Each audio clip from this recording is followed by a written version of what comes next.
Hello and welcome to Saints Live, the final whistle. I'm Steve Forbes. And I'm Kenzie Benali. And it was a day to forget for Southampton in West London, losing 3-0 away at Brentford. And here to discuss the match with us, we've got former Southampton captain Dean Hammond and NBC Sports lead soccer writer Joe Prince-Wright. Now, Dean, you can imagine the players will be travelling back down the M3 in not the best of moods, should we say? Yeah, it's always difficult losing games anytime, but away from home as well with the journey back. And I suppose the manner that the team lost. Credit to Brentford, looked hungry, kind of overpowered Southampton, I would say, in certain situations, maybe the most important situations, were a threat, especially in that first half. After a reasonably bright start from Southampton, game was pretty even up to probably 10 to 12 minutes, and then the two quick fire goals kind of killed the game, which is disappointing, but can happen. There were some moments for Southampton where they were neat and tidy in possession and got into some good areas of pitch, some good crossing areas. A lot of crosses went into the box today. A lot of moments, but no real opportunities. Half openings, I would say, for Brozier. Adam Armstrong, which goal again just offside. But I think that was an example of how clinical he can be if he does get the opportunities. But whether they're not being creative for him at the moment, or whether he's not getting himself in the positions to have those moments, I'm not too sure. So yeah, disappointing day. It was just Brentford just overpowered Southampton, I think, today, which is the disappointment. And I think a couple of goals could have been avoided. But you're playing against a team who are playing with that freedom that are safe in the Premier League. You're enjoying the experience of the Premier League, and we're just a little bit hungrier today, I think, in those important moments. And that was the difference, in my opinion.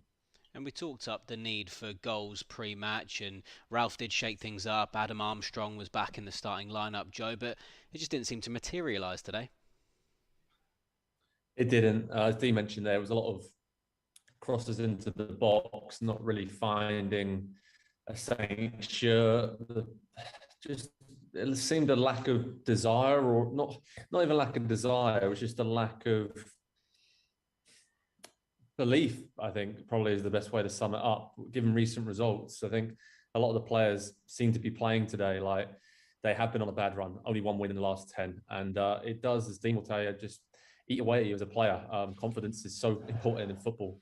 For Southampton today, you could just see that playing out. There was a lot of good play in between the boxes, but when it really mattered most, defensively, some errors for the first two goals especially, which we'll talk about, I know. And then in the final third, for a couple of players, like Brozier and others, just got into some decent positions, but it just couldn't keep their efforts down, or just didn't quite break to them where they wanted it to. So yeah, very frustrating afternoon for Southampton, and a little bit concerning towards the end of the season now. Yeah, that's for sure. Well, Dean, let's go a little bit deeper into the analysis then. After some sustained pressure, Brentford went ahead. If you wouldn't mind, could you talk us through that first goal? It comes from a set piece, Kenzie, which we know Brentford are very, very strong at, very well organised. It looks like they do a lot of work on the training ground, and it's a weapon for them. And I'm sure the Southampton players would have been fully prepared for that and known on that and worked on it during the training. So, look, Christian Eriksen's delivery is very, very good, and he can put it on the spot for players' movements and players' runs. And Diallo kind of just misreads the flight, if I'm totally honest, and loses Ivan Toney, and kind of his body position is wrong, where as he's backpedaling, he kind of should be on his side movement with his arm out trying to fill, but he's kind of backpedaling. And when you're backpedaling in that situation, especially at that need and that pace, you do lose your balance and you do lose your spatial awareness. Misses the header. Ivan Toney controls it in the box, strikes it across goal, and then there's kind of a coming together between Pero, I think it's Bednarak, and the Brentford player just gets in there before. Again, what I talked about, just a little bit more hungry to get to that ball, just that on his front foot is anticipating the ball, thinking, oh, this could come into this area. I'm going to get there first. And I think that was just the difference in different areas of the pitch today, whether it was a second ball or those moments within the box for the goal. So look, it's a strength of Brentford, and they're well prepared. But I think the frustration from the players will be, and maybe from all of us, that goals like that can be prevented. You can kind of swallow if Christian Eriksen gets it into the box, beats a player and curls in the top corner. There's nothing you can do about that. But set pieces are always hard to take from a player, and especially from a coach and a manager, because you do make the players aware. And I think that goal could have been prevented, in total honesty. Well, Brentford did get another in quick succession through Johan Visser. Christian Eriksen again causing problems there, Joe. But what did you make of the defenders' attempts to actually, stop it happening? Well, Steve, Eriksen was brilliant today. I think, especially in that first half, his full sort of repertoire of passes, just sensational. I was disappointed. It would have been a free kick, but a good advantage. Curled it home. Wasn't really in the corner. I was quite close to Fraser Forster, so I think it'd be a little bit disappointed with that one. But it wasn't great. They were all over the place for a while there, and we did talk about before the game Southampton go into a back five or back three today, and that would have given them a bit more solidity, but just didn't have it in the first half, and that really did set the tone for the rest of the match. Well, Dean, Visser had a golden opportunity to make it 3 just moments later, and it blazed over the bar. Do you think that was a bit of a kick up the backside for Southampton after those 2 goals and another chance for them? Because we did have a few chances that followed that. It definitely helped, Kenzie. It definitely, it sounds silly, did help that. Obviously, it was fortunate that the Brentford player didn't score that. It's an opportunity that you'd think he would score. The disappointment from that, it comes again from a set piece. It comes from a diagonal ball from Eriksen and from Ivan Toney. I think it pulls round the back, and it's his movement. Whether there's a block, I don't know. So he loses his man, and he gets around the back, and he's free, and he has a volley across the box. And yeah, it's an opportunity missed for Brentford to go 3-0. And the game is dead then. If it's 3-0, the game is dead. So as a player in those moments, you can think, okay, look, still at 2-0. 2-0 was always a dangerous scoreline, because Southampton did have those, they're not chances in the first half, but they started to build a bit of momentum. They had, I think the commentator said in the first half that Southampton had 69% possession. So they had good moments, and the build-up play was actually okay. The way they were splitting the lines between the midfield and the defence, the wide players were coming in those kind of number 10 areas and getting on the half turn. Cole Walker-Peters and Perrell were getting down the sides and getting in open space to get crosses into the box, to be honest, which was a bit of a surprise.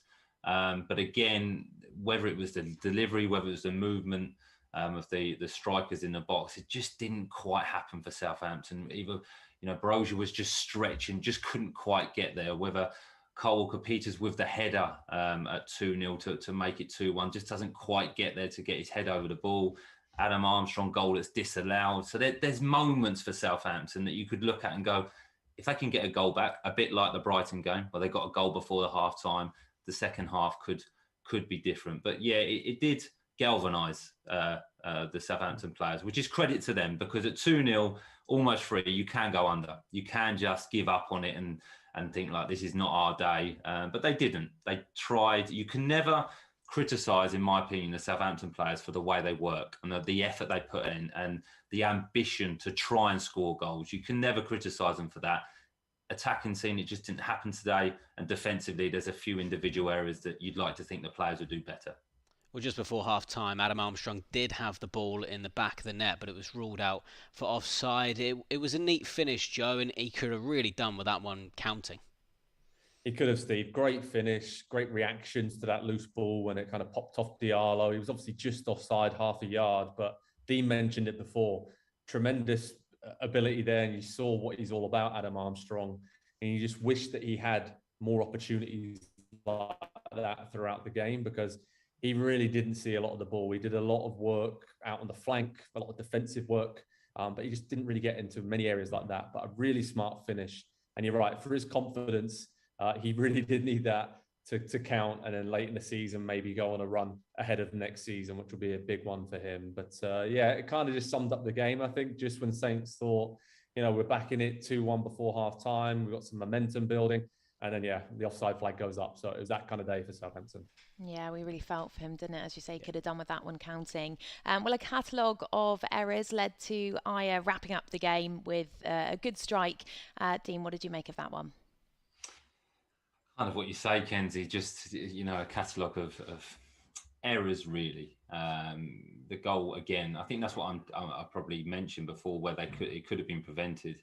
Elyounoussi on the edge of the box, can he be stronger? Can he get to the ball first? The Brentford player just kind of wants it a little bit more.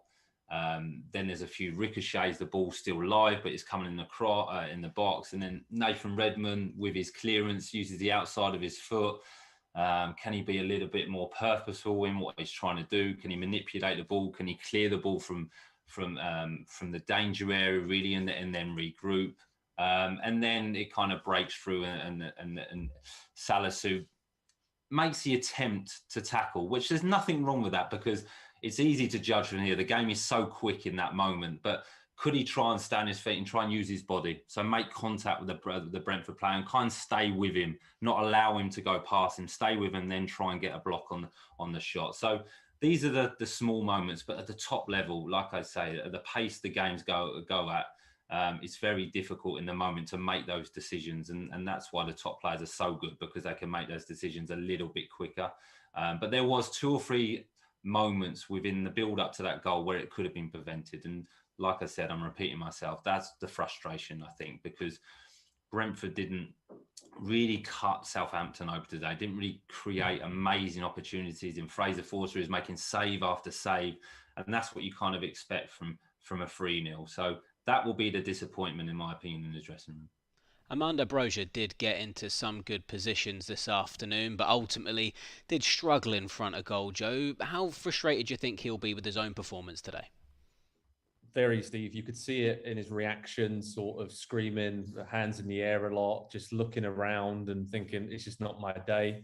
I think there was one chance in the first half which summed it up. It was a good pullback again from a wide area, and he just kind of shanked it wide. It was a difficult chance, but one earlier in the season he would have got on target or buried. And we said before, didn't we, how long it's been now, since February, that Saints' strikers haven't scored a goal, which I think pretty much sums up the recent struggles in recent months. I mean, when you just aren't scoring, it's very difficult, because 1 or 2 defensive mistakes in a game, if you keep making those as well, it's not a good combination, is it? So I think Broja just very frustrated. He's still a young player, hasn't probably been through a patch like this in his career so far. At Chelsea, he was always banging in goals in the youth teams, academy teams, and then went and had a good loan spell at Arnhem, and for the first half of this season looked pretty unstoppable whenever he played. So I think he's going to learn a lot from this. I think Saints are going to learn a lot from this spell, and hopefully for next season it can be eradicated, because now this is a couple of seasons in a row where the last few months have really petered out, and this season in particular promised so much, because we were talking a few months ago about maybe a push for Europe or definitely a top 10 finish, and that's just again petered out now, which is very disappointing, because I think for some of the performances this season, this team deserves more, and they deserve to be in the top 10 conversation at the very least. Yeah, they certainly do. Well, a difficult day, and Dean, it senses that there probably is a difficult day ahead next week as well. Our last home game of the season, and we welcome Liverpool. What are your early thoughts ahead of that one? Well, it's a brilliant game. You're playing against arguably the best team in the world at the moment. We're on an unbelievable run, that are fighting for the Premier League. So it's going to be a really entertaining game. It's against a Liverpool team that are going to throw everything at to get the 3 points, because it's going to be needed if they've got any chance of winning the Premier League and catching Man City. So from a player's point of view, you'd be excited about that, to test yourself against the best. You mentioned it, Kenzie, it's the last home game of the season. The home record has been pretty good this year. The performances have been pretty good. The victory against Arsenal is probably what this is going to be very, very similar to. Give up a lot of possession, give up a lot of territory, and defend for your lives and play on that counter-attack. So it sounds silly, but it's probably almost a perfect game to bounce back from, because the expectation will be a little bit lower because you're playing against such a good team. But Southampton has shown this year, Joe's mentioned it, they've put in some really good performances and won some really memorable games and excited us as fans. So look, it's the last game at home game of the season. Go out on a high and try and prove yourself against the best. Yeah, Joe, last home game of the season against the team second in the Premier League, the League Cup champions, FA Cup finalists and Champions League finalists. It would totally be Saints to just win this one. I hope so, Steve, because I've got a ticket in the Northern End as a fan. So I'm really looking forward to. You'll be hearing me singing, trust me, throughout. And yeah, it's weird. Dean said all season long, I feel like I've been saying this, Saints play better against the better teams. It just seems to suit them when they can give up possession. And I think some teams may be guilty of taking Southampton a little bit lightly. So who knows? I'm trying to look for a lot of positives. They do have 10 days to rest and come up with a game plan now for this Liverpool game, where Liverpool have a couple of different Premier League games and obviously the FA Cup final a few days before it. So that's going to be a lot for them to manage and rotate. So yeah, it's going to be a great atmosphere at St Mary's, and hopefully Saints can really pull off a huge shock, because that'll be a great way to finish the season at home. And Dean said, it's been a much better season at home from Southampton this time, so that'd be a great way to cap it off. Oh, wouldn't it just? Joe, I'd just love to see you jumping for joy in the Northern. Fingers crossed we can make that happen. But Dean, Joe, lovely to see you as always. Thanks for your input and analysis. Thanks as well to all of you for joining us and sending us in your comments. As we've mentioned, we'd love to have your company once again for the final home game of this season. That's next Tuesday as we welcome Liverpool to St Mary's Stadium. That's a 7:45 kickoff, so we'll be live from 6:30. See you then. Bye for now.